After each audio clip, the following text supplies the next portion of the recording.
For number 1, I know that the rule, if there is to expand, if there is a division, I know that I will have to subtract, so that's what I did. And the base, it repeats itself at the front of both parts of the expansion. For number 2, I know that the logarithmic form is log base b, so I know that to expand, the a will become the exponent, the b will become the product.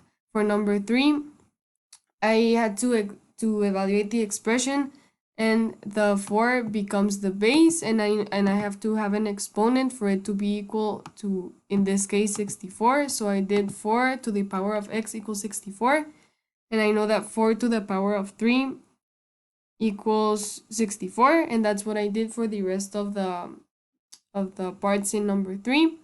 For number 4, I use the same rule that I talked about in number 1, which is that if it's division, it's subtraction when you expand. And since there is an exponent of 6, the 6 will move to the front of the equation.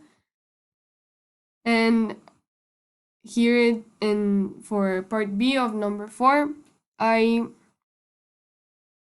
know that for multiplication, if I expand, it will be addition, and since there is an exponent of 2 and it is meant for the whole a times b, I will put a 2 in front of both. For 5, condense,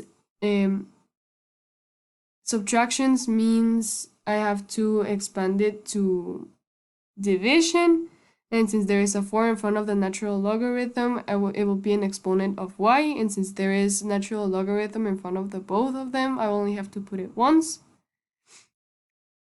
For number 7, I wasn't sure if I had to find what's a or if I had to condense all of it.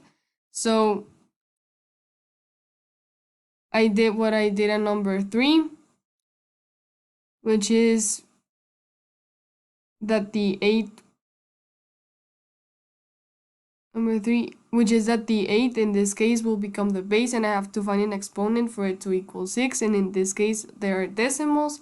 And to find the logarithm, this logarithm, I found out that all of this multiplied is equal to 387. So 6 times 9 times 7 is equal to 378.